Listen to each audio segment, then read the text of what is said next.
الحمد للہ وکفا وسلام علی عبادہ الذین اصطفیٰ اللہم صل علی سیدنا محمد وعلی آل سیدنا محمد وبارک وسلم۔ معاشرت کے آداب کے سلسلے میں گفتگو چل رہی تھی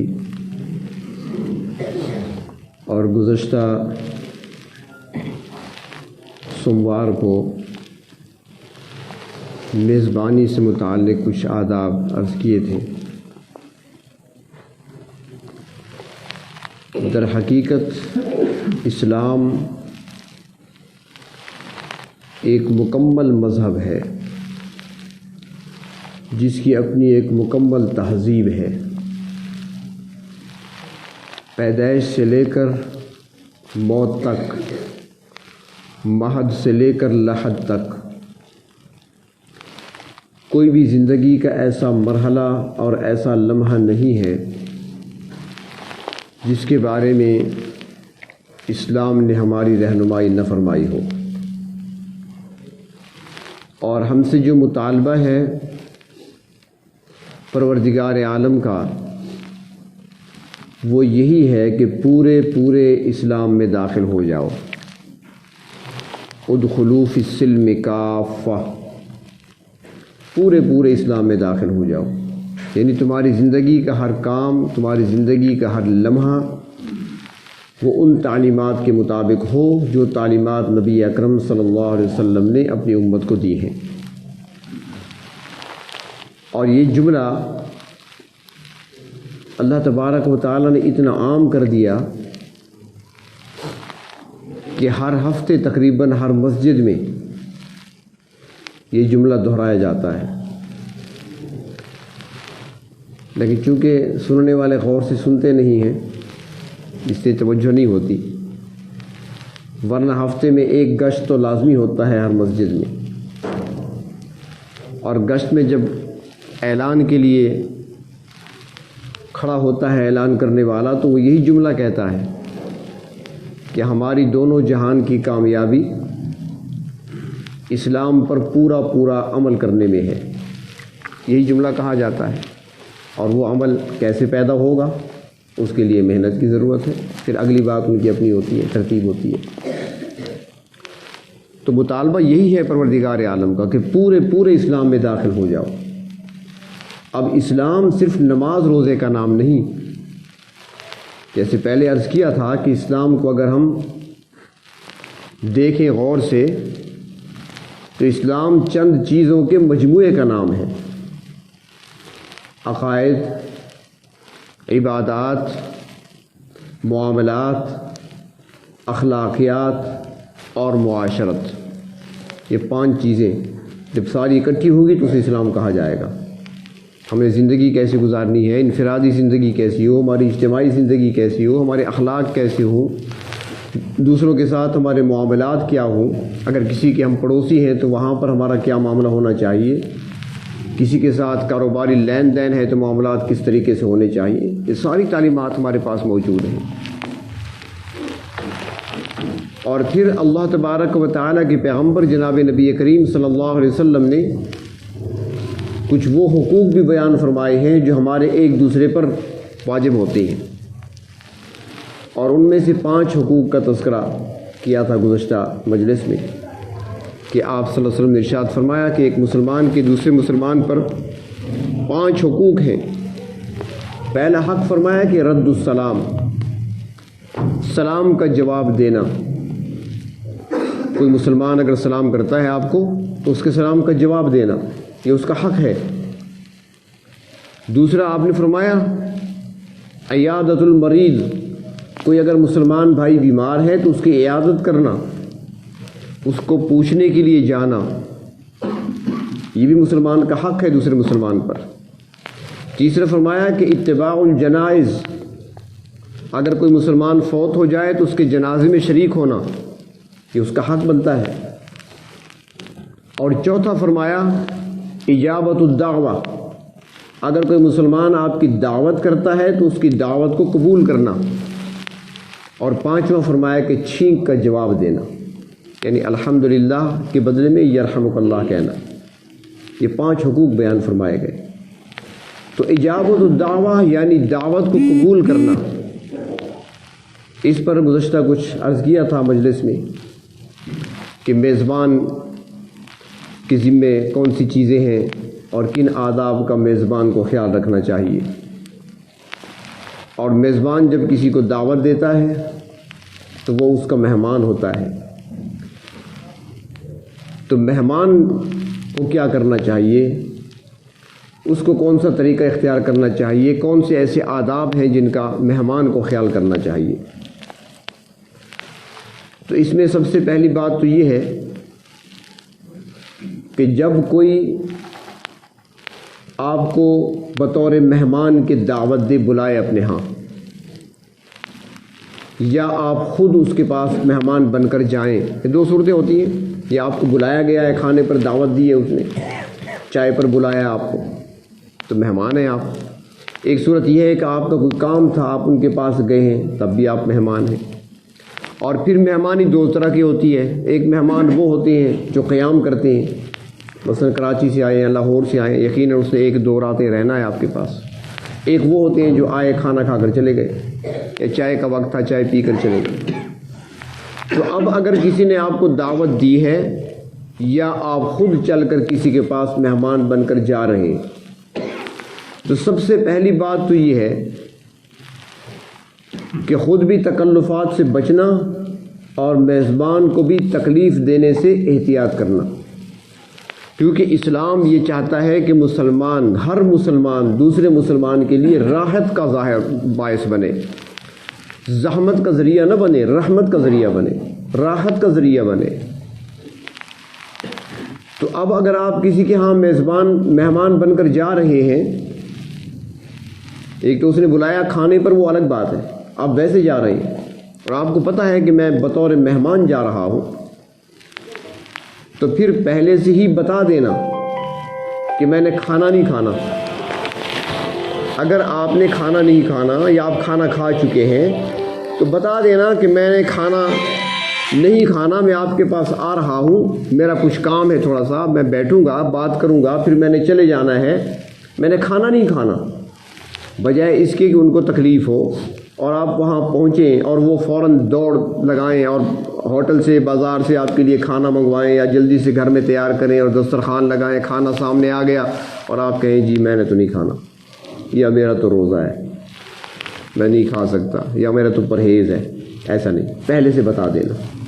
اگر آپ اسے پہلے نہیں بتا سکے، آج کل تو فون کا زمانہ ہے، موبائل فون آپ کے پاس ہے، جہاں بھی ہیں آپ بتا سکتے ہیں۔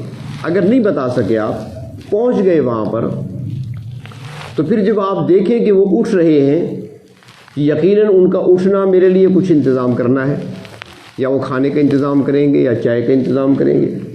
تو اگر اس وقت آپ کا موڈ نہیں ہے، کوئی چیز کھانے پینے کو نہیں کر رہا، دل نہیں چاہ رہا، یا آپ پرہیز کر رہے ہیں، یا آپ روزے کی حالت میں ہیں، یا آپ کوئی دوائی کھا کر آئے ہیں، آپ نے کچھ نہیں لینا، تو پھر بتا دینا اسے کہ میرے لیے تکلف نہ کرنا، میرا روزہ ہے، یا میں نے دوائی کھائی ہے، میرا پرہیز ہے، یا میں کھانا کھا کے آیا، اسے بتا دینا۔ ایسا نہ ہو کہ وہ بنا کر لے آئے آپ کے پاس اور پھر آپ کہیں کہ میں نے تو نہیں کھانا۔ یہ واقعات پیش آتے رہتے ہیں۔ ایک مرتبہ ہم سفر پہ تھے، عمرے کا سفر تھا، ایک ساتھی ملنے کے لیے آئے، تو اب جب وہ آ گئے تو اس کے لیے چائے بنائی۔ اب وہ دیکھ رہا ہے، کیونکہ وہاں تو گھر تو نہیں ہوتا، ہوٹل ہی ہے، خود ہی بنانی ہے سب کچھ۔ اب باقی ساتھی جو تھے وہ حرم گئے ہوئے تھے، میں اس مہمان کے لیے رک گیا تھا، مجھے اس نے فون کیا تھا میں آ رہا ہوں، تو میں نے کہا ٹھیک ہے، میں نماز پڑھ کے واپس آ جاؤں گا، فلاں جگہ ہوٹل ہے آپ آ جائیں۔ تو وہ آ گیا ہوٹل پہ، میں نے وصول کر لیا، اپنے کمرے میں لے گیا۔ باقی ساتھی گئے ہوئے تھے حرم، میں نے ان سے کہہ دیا تھا آپ طواف کر لینا، میرے لیے دعا کرنا، میں مہمان کو چائے وغیرہ پلا کر آ جاؤں گا۔ تو اس کے سامنے کپ میں نے دھوئے، پیالے دھوئے، وہ بیٹھا ہے، وہ چائے بنائی۔ اب وہاں پر خادم تو کوئی نہیں ہوتا، سارا کام خود کرنا پڑتا ہے۔ چائے بنا کر میں نے 2 کپ میں ڈالی، ایک اس کے لیے، اپنے لیے۔ جب سامنے لایا کہنے لگا میں تو چائے نہیں پیتا۔ کیوں نہیں پیتے؟ میرے ہاتھ کی بنی ہوئی۔ اس نے کہا نہیں میں نے کبھی نہیں پی۔ میں نے کہا تو آپ کے سامنے جو میں اتنی محنت کر رہا تھا تو مجھے بتاتے۔ اس نے کہا میں سمجھا شاید اپنے لیے بنا رہے ہیں۔ مزے کی بات یہ میرا مرید تھا، پیر لگا ہوا ہے خدمت پہ، اور جب تیار ہو گیا تو کہتے میں نہیں پیتا چائے۔ میں نے کہا کبھی کرامت کا لفظ سنا ہے؟ اس نے کہا جی۔ میں نے کہا زندگی میں کبھی نہیں پی؟ اس نے کہا بالکل نہیں پی۔ میں نے کہا پی لو، آج یہ کرامت ہوگی، آج پی لو۔ تو ایسا نہیں کرنا چاہیے۔ اگر ایک چیز آپ کو پسند نہیں ہے، آپ نے اس وقت کھانا نہیں کھانا، آپ نے اس وقت چائے نہیں پینی، تو اسے بتا دیں اس وقت میرا موڈ نہیں ہے یا میرا پرہیز ہے، میں نے استعمال نہیں کرنا۔ دوسری بات یہ خیال رکھنا کہ جب انسان مہمان بن کر جائے تو بہتر ہے کہ وہ کچھ ہدیہ لے کر جائے۔ ہدیہ لینے دینے سے محبت بڑھتی ہے۔ یہ فرض واجب نہیں ہے، مستحب ہے۔ اور اگر کہیں پر آپ نے کھانا کھایا، کسی کے ہاں آپ نے کھانا کھایا، تو اس احسان کا بدلہ چکانا، جب بھی موقع ملے کبھی کھانے پہ بلا لیں اسے، یا تو کسی اور طریقے سے اس کا بدلہ اتار دیں۔ اس کو بدلہ نہ سمجھیں کہ اس نے مجھے کھانا کھلایا تھا تو میں نے لازمی کھانا کھلانا ہے، لیکن وہ احسان سمجھتے ہوئے، کیونکہ احسان کا بدلہ احسان ہی ہوتا ہے، یعنی نیکی کے بدلے میں نیکی کرنا۔ ایک مرتبہ نبی اکرم صلی اللہ علیہ وسلم کے ہاں فاقہ تھا، گرمیوں کے دن تھے، سخت گرمی تھی اور دوپہر کا وقت تھا۔ اللہ کے محبوب صلی اللہ علیہ وسلم بھوک کی شدت سے مجبور ہو کر گرمی کے وقت، دوپہر کے وقت گھر سے باہر نکل آئے۔ بھوک نے ستایا۔ آپ جب باہر نکلے تو اس نیت سے شاید کوئی اللہ تعالیٰ اسباب پیدا کر دے، کچھ کھانے کو مل جائے۔ دیکھنا تو سامنے سے اس وقت ابو بکر صدیق بھی آ گئے۔ آپ نے فرمایا ابو بکر کیسے آنا ہوا اس وقت گرمی میں، دھوپ میں کیسے نکلے؟ اب صدیق اکبر تھے، اب اصل بات تو نہیں بتائی، ان کو بھی بھوک نے گھر سے نکالا تھا، بھوک کی وجہ سے نکلے تھے۔ عرض کیا بس یا رسول اللہ اشتیاق تھا ملاقات کا تو میں نکلا ہے، شاید ملاقات ہو جائے تو وہ ہو گئی۔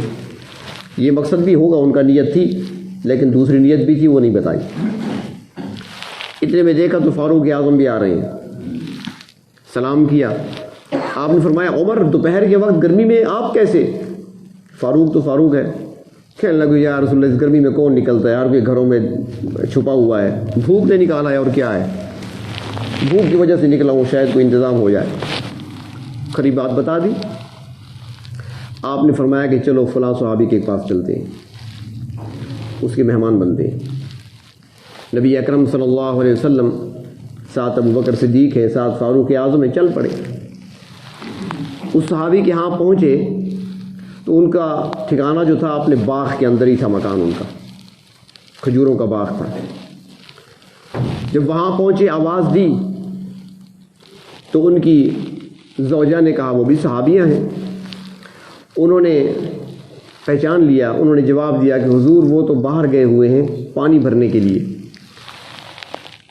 کیونکہ ان کے پاس خادم نہیں تھا، غلام نہیں تھا، سارے کام خود کرتے تھے۔ وہ پانی بھرنے گئے ہوئے ہیں، ابھی آنے والے ہوں گے، آپ تشریف رکھیں۔ نبی اکرم صلی اللہ علیہ وسلم اپنے صحابہ کے ساتھ بیٹھ گئے باغ کے کنارے پر۔ کچھ ہی دیر میں وہ آ گئے، خوش ہوئے، اس سے زیادہ خوشی کیا ہو سکتی ہے۔ وہ آئیں گھر ہمارے خدا کی قدرت، کبھی ان کو کبھی اپنے گھر کو دیکھتے ہیں۔ تو خوشی کا ٹھکانہ ہی نہیں تھا، اللہ کے محبوب تشریف لائے ہیں۔ تو پوچھا حضور کیسے آمد ہوئی؟ فرمایا بھوک نے ستایا تو نکل آئے، ابو بکر مل گئے تھے، عمر مل گئے، تیرے پاس آ گئے۔ وہ سمجھ گئے کہ بھوک لگی ہوئی ہے، جلدی سے گئے اور باغ میں جا کر خوشے توڑ کر کھجوروں کے لے آئے اور سامنے رکھ دیے۔ یا رسول اللہ یہ کھجور ہیں، تناول فرمائیں، اس میں پکی بھی ہے کچی بھی ہے، جو آپ کو پسند ہو وہ تناول فرمائیں، اور میں اتنے میں بکری ذبح کرتا ہوں۔ یعنی فوراً کھانے کا انتظام کرنا۔ یہ واقعہ بیان کرنے کا مقصد یہ ہے، مہمان نوازی کا طریقہ کیا ہے۔ ہمارے ہاں کیا ہوگا، اچھا آپ کو بھوک لگی ہے، ٹھیک ہے جی آپ بیٹھیں، اب آپ کے لیے کھانا تیار ہوگا.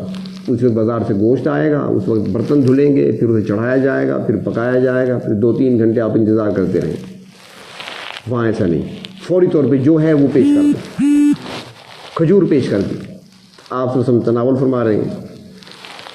آپ نے فرمایا کہ بکری ذبح کرنا چاہتے ہو تو خیال کرنا دودھ والی بکری کو ذبح نہ کرنا. احتیاط کتنی ہے, رحمت ہے نا, کہ دودھ والی بکری کو ضائع نہ کر دینا. خیال کرنا اگر ایسی بکری ہو جو بغیر دودھ والی ہو, جو دودھ نہ دیتی ہو, اس کو ذبح کرنا. اس نے کہا جی یا رسول اللہ ایسی بکری ہے جو دودھ نہیں دیتی. چنانچہ اس نے بکری ذبح کی, گوشت بنایا, جلدی سے بھونا, لے آئے. آپ صلی اللہ علیہ وسلم تناول فرمایا. اس کے بعد جب آپ جانے لگے تو آپ نے فرمایا اپنے صحابی سے کہ تمہارے پاس غلام نہیں ہے, کیونکہ سارا کام خود کر رہے ہو. اس نے عرض کیا یا رسول اللہ صلی اللہ علیہ وسلم غلام میرے پاس نہیں ہے, خادم کوئی نہیں, بس سارے کام خود کرتی ہیں, گھر کے کام بیوی کرتی ہے, باہر کے میں کرتا ہوں. تو آپ نے فرمایا کہ اس بار میرے پاس غلام آ جائے نا تو پھر میرے پاس آ جانا, میں تمہیں غلام دوں گا. یہ غلام آتے تھے نا جنگوں میں, جو فتوحات ہوتی تھی وہاں قیدی آتے تھے, تو فرمایا میں غلام تمہیں دوں گا. یعنی وہ کھانے کا احسان کا بدلہ. یہ عرض کر رہا ہوں میں, ضروری نہیں کہ کھانے کے بدلے آپ کھانا کھلائیں, جو جس چیز کی ضرورت ہے. اور چنانچہ چند دن گزرے تھے, کسی محاذ سے قیدی آ گئے, دو جوان آ گئے قیدی بن کر. اللہ کے رسول صلی اللہ علیہ وسلم نے اس صحابی کو بلایا وعدے کے مطابق. فرمایا کہ 2 جوان آئے ہیں, غلام ہیں, ان میں سے ایک پسند کر لو, ایک لے لو تم. اس نے عرض کیا یا رسول اللہ صلی اللہ علیہ وسلم میری کیا پسند ہوگی, آپ خود ہی پسند فرما دیں. پھر آپ نے ایک کی طرف اشارہ کیا, فرمایا یہ ذرا نیک لگتا ہے مجھے, اسے لے جاؤ, نیکی زیادہ ہے اس میں. چنانچہ غلام دے دیے اور ساتھ نصیحت فرمائی, اسے لے جاؤ لیکن اس کا خیال رکھنا, اس کے ساتھ نرمی کا معاملہ کرنا, اس کے ساتھ مہربانی سے پیش آنا. ہے تو غلام لیکن انسان تو ہے نا, خیال رکھنا اس کا. نصیحت بھی فرما دی. بڑی خوشی خوشی غلام کو لے کر گھر آئے. بیوی سے کہا اللہ کے رسول صلی اللہ علیہ وسلم نے وعدہ پورا کر دیا, غلام دے دیا. بیوی نے کہا اور بھی کچھ فرمایا آپ نے؟ انہوں نے کہا جی ہاں, ساتھ نصیحت بھی فرمائی ہے. نصیحت کون سی؟ فرمایا کہ آپ صلی اللہ علیہ وسلم فرمانے لگے کہ اس کا خیال رکھنا, نرمی سے پیش آنا, ہمدردی اور مہربانی کا سلوک کرنا اس کے ساتھ. اب وہ بیوی بھی تو صحابی ہے نا, کیا تربیت ہوئی تھی ان لوگوں کی. بیوی کہنے لگی, حالانکہ خوش ہوئی تھی وہ بھی کہ گھر کے کام تقسیم ہو جائیں گے, پانی وہ بھرے گا, جھاڑو وہ دے گا, بہت سارے کام سنبھال لے گا, میرے کام بھی آدھے کم ہو جائیں گے, شوہر کے کام بھی کم ہو جائیں گے. لیکن بیوی کہنے لگی اللہ کے رسول نے جب یہ نصیحت فرمائی ہے نا تو آپ کو پتہ ہے کہ سب سے زیادہ خیال رکھنا کیا ہوگا, سب سے زیادہ مہربانی اور ہمدردی کیا ہو سکتی ہے؟ خاوند نے کہا تم بتاؤ. بیوی نے کہا سب سے زیادہ خیال رکھنا, سب سے زیادہ ہمدردی اور مہربانی کرنا وہ تو یہ ہو سکتا ہے کہ اس کو آزاد کر دیں. فرمایا ٹھیک ہے میں نے آزاد کر دیا. ضرورت تھی باوجود ضرورت کے. تو عرض کرنے کا مقصد یہ تھا کہ نبی اکرم صلی اللہ علیہ وسلم کی یہ بھی سنت ہے کہ احسان کا بدلہ احسان سے. ہم کیا کرتے ہیں, خوب کھا کر آ گئے, کسی نے پوچھا کہاں گئے تھے دعوت پر, کیسی رہی, بس یار پکاوڑ دی ڈان نہیں آتی نا, یہی کہتے ہیں نا, جلے ہوئے چاول تھے, سالن ایسے تھا, روٹی کچی تھی. یہ شکوے نہیں ہونے چاہیے, عیب نہیں نکالنے چاہیے کھانے سے, اپنے کھانے میں بھی عیب نہیں نکالنے چاہیے, دوسرے کا جو مہمان ہے آپ. تو یہ بھی خیال رکھنا چاہیے مہمان کو کہ جو وقت دے اس کی پابندی کرے. حدیث شریف میں آتا ہے لا دین لمن لا عہد لہ, اس کا کوئی دین نہیں ہے جس کا وعدہ نہیں, جو وعدہ پورا نہیں کرتا اس کا کوئی دین نہیں. ولا ایمان لمن لا امانت لہ, اور جو امانت دار نہیں ہے اس کا ایمان ہی نہیں ہے. اب وعدے کا یہ مطلب نہیں ہے کہ میں آپ سے کہوں, یہ لفظ ضروری کہنا یہ نہیں ہے کہ میں آپ سے وعدہ کرتا ہوں کہ میں 5 منٹ بعد پہنچ جاؤں گا, ایسا نہیں کہنا. میں 5 منٹ بعد پہنچ رہا ہوں, بس یہ وعدہ ہے. وعدے کا لفظ کہنا ضروری نہیں ہے. اب وہ 5 منٹ بعد میرا انتظار کرے گا. اب تو حال یہ ہے کہ کوئی آپ سے کہہ دینا جی کہ 1 منٹ، باقی بیٹھ رہو انتظار میں، پھر وہ 1 منٹ پورا نہیں ہوگا، وہ شاید کل اسی ٹائم پہ 1 منٹ دوبارہ ہوگا، بیٹھے رہو آدھا گھنٹہ، گھنٹہ، 1.5 گھنٹہ، 2 گھنٹے، پھر آپ کہیں گے یار مجھے آپ نے 1 منٹ کہا تھا، اچھا میں تو بھول گیا۔ یہ وعدہ خلافی، اللہ کے نبی نے فرمایا لا دین لمن لا عہد لہ، جس کا جو وعدہ پورا نہیں کرتا اس کا دین ہی کوئی نہیں ہے۔ یہ چھوٹی چھوٹی باتوں پہ خیال رکھنا۔ اگر کسی نے آپ کو وقت دیا ہے یا آپ کسی کو وقت دے چکے ہیں تو اس وقت پر پہنچنا یہ ذمہ داری ہے آپ کی، ٹائم آپ نے دیا ہے۔ اگر آپ 5 منٹ بھی تاخیر آپ کو ہو رہی ہے تو اطلاع دینا کہ میری مجبوری بن گئی، روڈ بلاک ہو گیا، میں آ تو رہا ہوں، راستے میں ہوں، راستہ بند ہے، اس لیے میں ذرا شاید تاخیر سے پہنچوں، آپ پریشان نہ ہو، کیونکہ انتظار کرنا، انتظار کرانا بہت بڑی مصیبت ہے، انتظار آسان نہیں ہے، بلکہ عرب میں تو مقولہ ہے الانتظار اشد من القتل، قتل کر دینا آسان ہے انتظار کی نسبت، انتظار کرانا بہت مشکل ہے۔ تو اس لیے وعدہ پورا کرنا، جو ٹائم دیا ہے اس ٹائم پہ پہنچنا، تاخیر ہو رہی ہے تو اطلاع دینا۔ وقت تو دیا ہے آپ نے، یا وقت اس نے لیا ہے آپ سے 2 بجے کا اور آپ پہنچ رہے ہیں 3 بجے، یہ زیادتی ہے، وعدہ خلافی ہے۔ ٹائم کی پابندی کرنا۔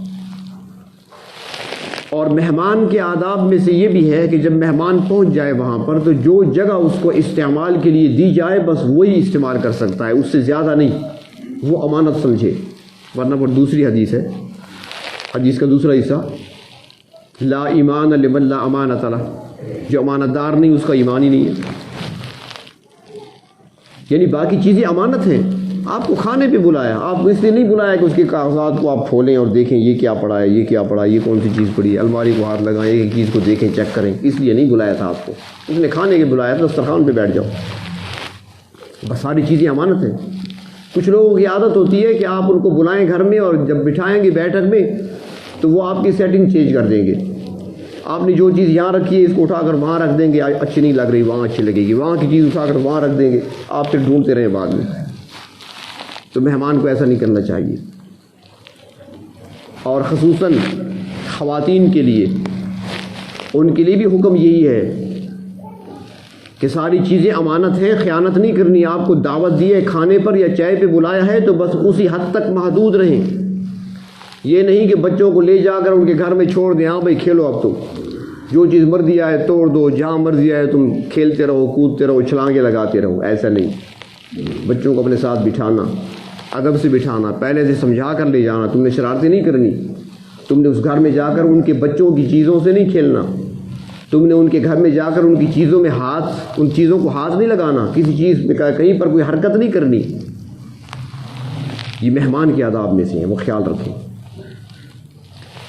اور جب دسترخوان پہ بیٹھ، یہ چھوٹی چھوٹی باتیں ہیں لیکن ہمارے دین کا حصہ ہیں، ساری چیزوں کو دین سمجھیں، یہ آداب جو سکھائے گئے سارا دین ہے ہمارا، ہم نے معمولی سمجھ لیا ان چیزوں کو، اور نیکیاں ملتی ہیں۔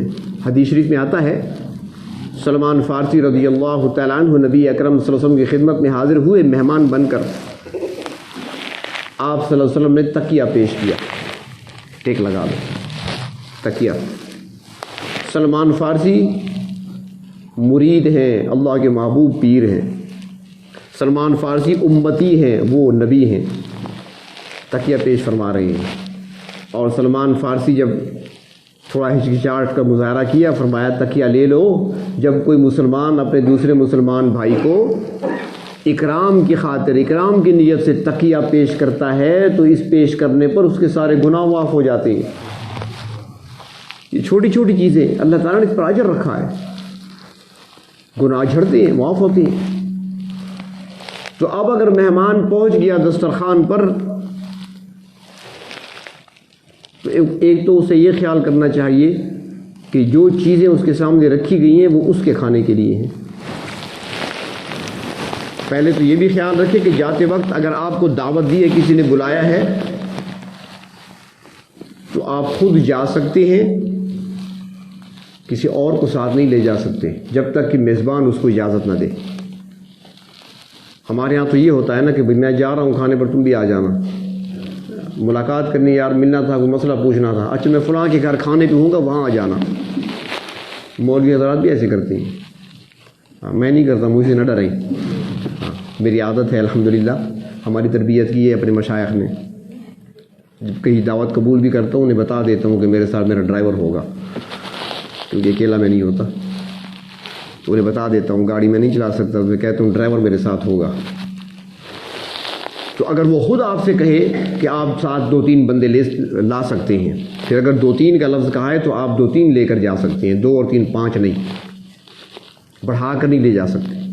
نبی اکرم صلی اللہ علیہ وسلم کی ایک مرتبہ دعوت تھی کہیں پر، صحابی نے دعوت پہ بلایا، آپ صلی اللہ علیہ وسلم جب اٹھ کر جانے لگے تو ایک صحابی بیٹھے ہوئے تھے، انہوں نے دیکھا، ان کو پتہ تھا کہ اللہ کے نبی کو بلایا ہے، دعوت پہ جائیں گے کھانا کھانے، چونکہ غربت کا زمانہ تھا، بھوکے ہوتے تھے لوگ، وہ صحابی بیٹھے تھے پیچھے، جب آپ اٹھے نا وہ بھی کھڑے ہو گئے، آپ صلی اللہ علیہ وسلم چلے تو وہ پیچھے چل پڑا۔ جب میزبان کے دروازے تک پہنچے، اللہ کے نبی نے مڑ کر دیکھا وہ تو پیچھے آ رہا ہے، آپ نے اس سے فرمایا مجھے پتہ ہے تم آ گئے ہو، جس نیت سے آ گئے یہ بھی پتہ ہے مجھے، لیکن میزبان سے پوچھ لینا، اگر وہ اجازت دے تو اندر آ جانا، اگر وہ اجازت نہ دے تو واپس چلے جانا، میں تمہیں ساتھ نہیں لے جا سکتا۔ تو آپ اپنے ساتھ کسی کو لے کر نہ جائیں، اگر آپ کو بلایا ہے صرف تو آپ ہی جائیں۔ دوسری بات، دسترخوان پہ آپ بیٹھے ہیں تو آپ کا کتنا حق ہے دسترخوان پر؟ فرماتے ہیں کہ اگر دسترخوان پہ آپ بیٹھے ہیں اور سامنے اس وقت بلی آ کر بیٹھ گئی، بلی، تو آپ جو ہڈی آپ نے رکھی ہے نا وہ ہڈی اٹھا کر بلی کے آگے آپ نہیں ڈال سکتے، آپ مہمان ہیں، آپ کو اس نے کھانے پر بلایا نہ کہ بلیوں کو کھلانے کے لیے، وہ خود اس کی مرضی ہے، اس کی اپنی ترتیب ہوگی، وہ جہاں بھی ڈالتا ہوگا بلیوں کے لیے وہیں ڈالے گا، ہو سکتا ہے اس کے گھر میں کوئی اور جانور ہو اس کو کھلاتا ہو، کسی اور کام میں آئے اس کی ہڈی بلیوں کو کچھ اور کھلائے، یہ بھی ہو سکتا ہے، تو آپ ہڈی بلی کو نہیں ڈال سکتے، میزبان خود ڈالے، آپ خود کھائیں۔ یہ بھی آداب میں سے ہے کہ اگر میزبان کوئی چیز آپ کو دیتا ہے تو آپ اسے قبول کریں، آپ اسے آگے نہ چلا دیں۔ سمجھ آ رہی ہے نا؟ ہمارے ہاں کیا رواج ہے، اب اس نے ایک چائے کا کپ دیا مجھے، میں نے اٹھا کر اس کو دے دیا، اس نے اٹھا کر اس کو دے دیا، پھر دوسرا دیا مجھے، میں نے اٹھا کر اس کو، اگر اس نے کہا ہے کہ آپ آگے دیں پھر تو اور بات ہے، ورنہ جو اس نے مجھے دیا ہے وہ مجھے خود استعمال کرنا ہے، چاہے میرے ساتھ کوئی بڑا بیٹھا ہے چاہے چھوٹا بیٹھا ہے، میں نے آگے نہیں وہ منتقل کرنا۔ ہو سکتا ہے کہ اس نے آپ کے مزاج کے مطابق کوئی چیز بنا کر آپ کو دی ہو، آپ نے اسے آگے چلا دیا، اور اس طریقے سے اگر اس نے آپ کے سامنے کھانا رکھا ہے، مثلا سالن ہے، ڈونگے رکھے ہیں، ایک بطور خاص آپ کے سامنے رکھا ہے، اب آپ اس میں سے لے سکتے ہیں، وہ آپ کے لیے رکھا ہے، آپ اس کو دوسروں کو نہیں دے سکتے، ہاں یار تو بھی گنچا، تو بھی گنچا، کیوں گنچا بھائی؟ جو آپ کے لیے ہے وہ آپ کے لیے ہے، ہو سکتا ہے کہ اس نے اس لیے رکھا ہو کہ آپ اس میں سے جتنا لینا چاہیں لے لیں، جو باقی بچے گا وہ ہم کھائیں گے، اس کی نیت یہ بھی ہو سکتی ہے، اس نے سب کو نہیں کھلانا تھا، اگر سب کو کھلانا ہوتا تو وہ خود اٹھا کر درمیان میں رکھتا۔ تو بظاہر یہ چھوٹی چھوٹی باتیں ہیں، لیکن ان ساری چیزوں میں احتیاط کرنا، یہ سارا ہمارا دین ہے، ہمیں دین نے سکھایا ہے، اور تنگ نظری کا مظاہرہ بھی نہیں کرنا چاہیے۔ پھر کیا کہتے ہیں جی، چمچ رکھ دیا آپ کے آگے، پلاؤ بھی رکھ دیا، آپ نے چمچ اٹھا کر پھینک دیا، ہاتھ سے کھانا سنت ہے، ٹھیک ہے بھائی، ہاتھ سے کھانا سنت ہے، کھاؤ۔ تو چمچ کیا پاؤں میں پکڑا تھا آپ نے، ہاتھ میں نہیں ہوتا، چمچ بھی تو ہاتھ سے پکڑا جاتا ہے، اور جب ہاتھ سے کھانا سنت ہے کھائیں، لیکن پھر سنت طریقے پہ کھائیں نا، وہ تو 3 انگلیوں سے کھانا سنت ہے، اور تم تو ایسے اٹھاتے ہو، دیکھا آپ نے کبھی چاول اٹھاتے ہوئے 3 انگلی میں کسی نے اٹھایا؟ اتنا لقمہ تو اٹھاتا کوئی نہیں ہے، اتنا اٹھاتے ہیں، اور پھر ایسے اٹھا کر پھر بعض تو ایسے ہوتے ہیں، ایسے گول لڈو سا بناتے ہیں، بنا کر دور سے کیچ کرتے ہیں، ایسے آدھا منہ میں آدھا باہر، اس سے بہتر نہیں کہ چمچ سے کھا لیا جائے، آداب ہے کھانے کی۔ اچھا مزے کی بات یہ ہے کہ چاول ہاتھ سے کھانا سنت ہے، ہاتھ سے کھا لیا، اس کے بعد کسٹرڈ پڑی ہے، وہ کیسے کھائے گا؟ چمچ سے، نہ کھاؤ نہ ہو. اب چمچ کیوں استعمال ہو رہا ہے؟ اسلام اتنا تنگ نظر نہیں ہے جتنا ہم تنگ نظر ہیں. ہم نے دین کو اپنی مرضی کا بنا لیا. مزاج کو دیکھ کر چلنا. ممانعت نہیں ہے ان چیزوں کا استعمال کرنے کی. ہاں ہاتھ سے کھانا سنت ہے, 3 انگلیوں سے کھانا سنت ہے, چھوٹے چھوٹے لقمے لینا سنت ہے, ساری سنتوں پہ عمل ہونا. جیسے میں نے گزشتہ درس پہ عرض کیا تھا نا, تو کسی نے پوچھا تھا, ایک اللہ والے سے کسی نے پوچھا دسترخوان پر, حضرت میٹھا پہلے کھانا سنت ہے یا میٹھا بعد میں کھانا سنت ہے؟ فرمایا بھوکا رہنا بھی سنت ہے. ضروری کھانا ہے, فاقہ کرنا بھی تو سنت ہے نا, کبھی وہ کر لیا کرو. تو یہاں بھی ایسا ہے کہ چھوٹے لقمے لینا, 3 انگلیوں سے کھانا, یہ بھی سنت ہے. اس سنت بھی عمل کریں نا. پھر اس پہ عمل نہیں کرتے, آدھی چیز اپنی مرضی کی ہوتی ہے ہماری. تو جہاں پر ضرورت ہو چمچ کی, وہ چمچ استعمال کر سکتے ہیں.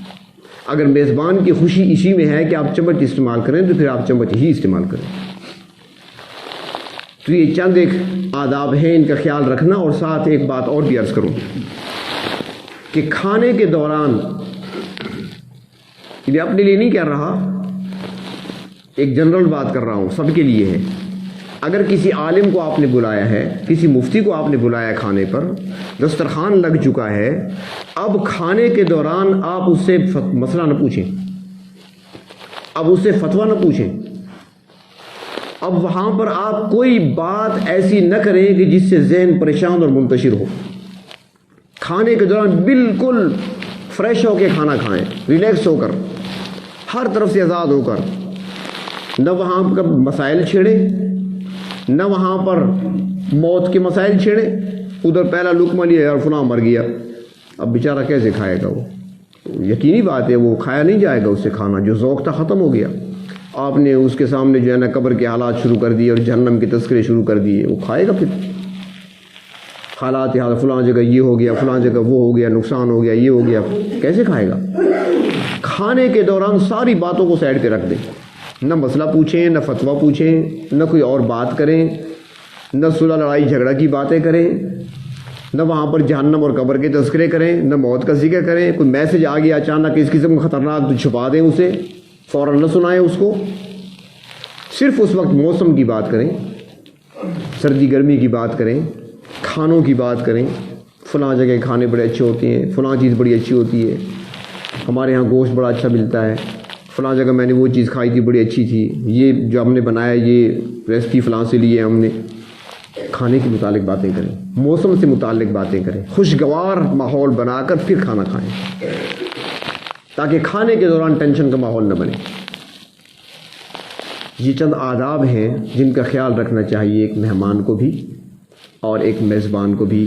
ان آداب کا خیال رکھنا چاہیے, اور اسی کے اندر خیر و برکت بھی اللہ تبارک و تعالیٰ نے رکھی ہے. اور یہی اسلامی تعلیمات ہیں, اور ہمارا دین جو ہے مکمل دین ہے, جس نے زندگی کے ہر شعبے اور ہر لمحے, ہر کام کے لیے ہماری رہنمائی فرمائی ہے. اور ساتھ مہمان پر میزبان کا یہ بھی حق ہے کہ وہ اس کے لیے دعا لازماً کرے. اور دعا کے کلمات کیسے سکھائیں, ذرا غور کریں ان پر. اللہ کے محبوب صلی اللہ علیہ وسلم نے کس طریقے سے, یعنی اور احسان کا بدلہ اگر آپ نہیں بھی دے سکتے تو دعا تو کر سکتے ہیں نا, یہ بھی احسان کا بدلہ ہو گیا. اللہم اطعم من اطعمنی واسق من سقانی.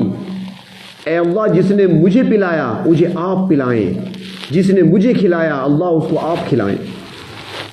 کتنی بڑی دعا ہے کہ اللہ تعالیٰ اس کو کھلاتا رہے, اللہ تعالیٰ اس کو پلاتا رہے. اور پھر فرمایا کہ جب اٹھنے لگو وہاں پر تو اور دعا فرمائی, اکل طعامکم الابرار, تمہارا کھانا نیک لوگ کھائیں, تمہارے دسترخوان پر متقی, پرہیزگار, علماء, صلحاء ہمیشہ کھاتے رہیں. وافطر عندکم الصائمون, اور تمہارے پاس روزے دار افطار کرتے رہیں. کتنی پیاری دعائیں ہیں کہ ایک مہمان جو ہے وہ جاتے وقت جاتے جاتے یہ دعا بھی دے. لیکن وہ جائے گا کب, اس میں بھی آداب ہیں. اور وہ یہ ہے کہ مہمان کو اگر کھانے پہ بلایا ہے تو مہمان کھانا کھا کر جب کھانے سے مکمل فارغ ہو گیا تو پھر حکم دیا اذا طعمتم فانتشروا, کب کھانا کھا چکے ہو تو منتشر ہو جاؤ. اب اس موقع پر نہ تو میزبان زبردستی اسے روکے، یار تھوڑی دیر تو بیٹھ جائے، یار تھوڑی دیر، میں نے تو بلایا گپ شپ کے لیے تھا. کیا کہتے ہیں ہم؟ یہی کہتے ہیں نا بھائی کھانا تو مقصود نہیں ہوتا، اصل مقصود تو گپ شپ تھی.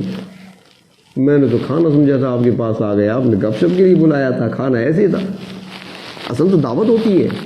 کھلانے کے باوجود ہم نے سب کچھ ضائع کر دیا کہ کھانا مقصود نہیں تھا، وہ تو ایسے ہی تھا، مقصد تو گپ شپ لگانا تھا.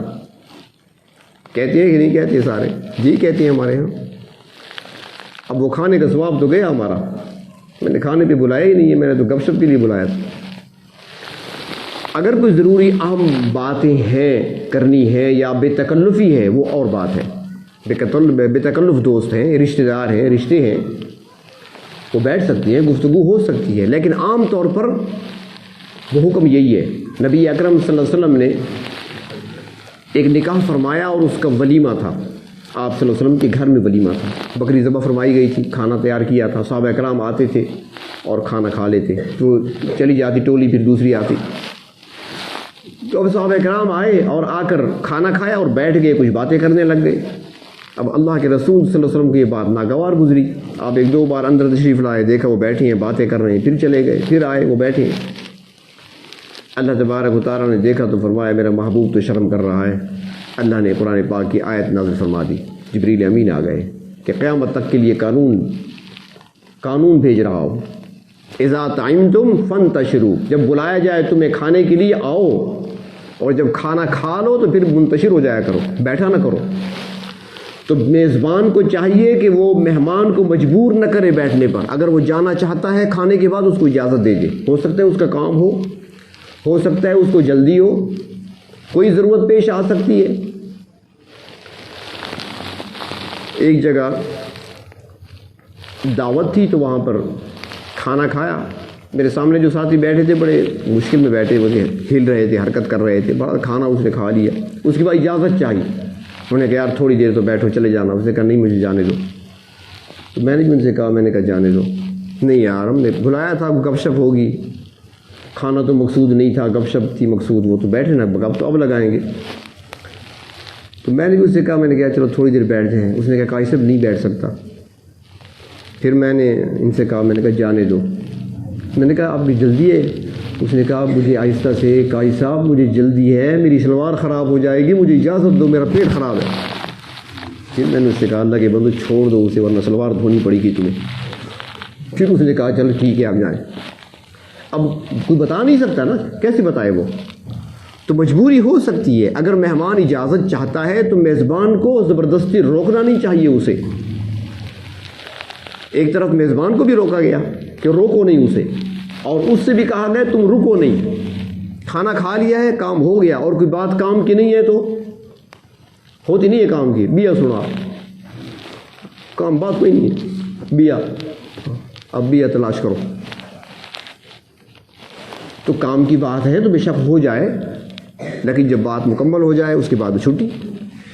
کیونکہ ہمارے ہاں خصوصاً، باقی علاقوں میں بھی مختلف رواجات ہوتے ہیں، ہمارے ہاں اکثر یہ ہوتا ہے کہ جو میزبان ہوتے ہیں وہ مہمانوں کے جانے کے بعد کھانا کھاتے ہیں. وہ مہمانوں کو کھلاتے ہیں اور جب یہ چلے جائیں گے پھر وہ کھائیں گے. اب مہمان بیٹھے ہیں، وہ اٹھیں گے تو وہ کھائیں گے. ان کے جاتے جاتے سب کچھ ٹھنڈا ہو جاتا ہے، ان بیچاروں کے کام کا نہیں رہتا. تو اس لیے ان آداب کا بھی خیال رکھنا چاہیے. کھانا کھا لیا، میزبان کو دعا دیتے ہوئے اجازت لینی چاہیے.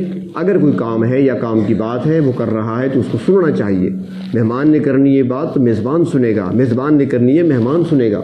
یا کھانے کے علاوہ کسی اور مقصد کے لیے بلایا تھا، کوئی اور بات بھی کرنی تھی تو وہ کر سکتا ہے. اگر بات کوئی نہیں ہے تو اس کے بعد اجازت اس کو لینی چاہیے، اور اس کو چاہیے کہ اس کو اجازت دے دے. لیکن یہ تب ہوگا جب مستورات ساتھ نہیں ہوں گی. اگر وہ بھی ساتھ آپ لے کر گئے ہوئے ہیں تو پھر بیٹھے رہو. جب تک پاؤں پہ ہاتھ نہیں رکھو گے وہ نہیں آئے گی. وہ بھی تجربہ ہے ہمارا، ان مراحل سے ہم بھی گزرتے ہیں. پھر آپ میزبان سے کہتے بھی رہو گے بس ہم جانا چاہتے ہیں، اسے بلا لو، گھر بچہ بھیجو، بچے بھی بھیجو، فون بھی کرو، آ رہے ہیں بس آ رہے ہیں. اگر وہ ساتھ نہیں ہے تو پھر آپ کو جلدی چھٹی مل سکتی ہے. تو اس طریقے سے اگر ہم اسلامی احکامات کے مطابق زندگی گزاریں گے تو اس کے اندر راحت ہی راحت ہے، مہمان کے لیے بھی راحت ہے، میزبان کے لیے بھی راحت ہے، اس کے لیے بھی باعث برکت ہے کھانا کھلانا، اس کے لیے باعث برکت ہے کھانے کا کھانا۔ اللہ تبارک و تعالیٰ نے یہ احکام دیے ہیں، اللہ کے رسول صلی اللہ علیہ وسلم کی تعلیمات یہی ہیں، ہمیں پوری زندگی گزارنے کا طریقہ بتا دیا، سلیقہ بتا دیا، اور اسی کے مطابق زندگی گزاریں گے تو اسی کو اسلام کہتے ہیں۔ اور یہی اللہ تبارک و تعالیٰ کا حکم ہے کہ ادخلوا فی السلم کافہ، پورے اسلام میں داخل ہو جاؤ، تمہارا اٹھنا بیٹھنا سونا جاگنا، تمہارا کھانا پینا، تمہارا میزبان بننا مہمان بننا، تمہاری انفرادی زندگی، تمہاری اجتماعی زندگی، ساری کی ساری اسلامی تعلیمات کے مطابق ہونی چاہیے، تب تو وہ کہلائے گا مسلمان۔ اور اگر کچھ مرضی اپنی کریں کچھ مرضی اللہ کی ہو تو پھر پکا مسلمان تو نہیں ہو سکتا۔ تو اللہ تبارک و تعالیٰ ہم سب کو کامل ایمان عطا فرمائے، اور اللہ تبارک و تعالیٰ ہماری زندگی کو پوری اسلامی زندگی بنا دیں۔ وآخر دعوانا ان الحمد